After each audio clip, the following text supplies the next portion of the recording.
ঘরে ছোট রানী এলো পদ্মাবতী, রাজার আরো 6টি রানীর ছিল না সন্তান, পদ্মাবতীর কোলালোতে মিলল সমাধান। বছর যেতে জন্ম নিল 7 ছেলে 1 মেয়ে, হয় খুশির আকাশ হঠাৎ কালো মেঘে গেল ছেয়ে। হিংসেতে যায় জ্বলে পুড়ে বাকি 6টি রানী, যুক্তি করে ঘটায় ওরা 7 কুমারের হানি। সুযোগ মতো 7 ছেলেকে মাটিতে দেয় পুঁতে, বাঁচে একা পারুল ওরা পায় না তাকে ছুতে। ধাইমা বাজায় সেই মেয়েকে বড় করে তোলে, 7 ভাইকে পায় যে পারুল 7টি চাপা ফুলে।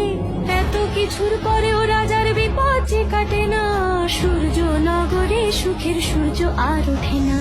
হিংসা বিবাদ বিচ্ছেদ আর প্রেমের কাহিনীতে পারুল বোন কি পারবে 7 ভাই চম্পাকে জাগাতে?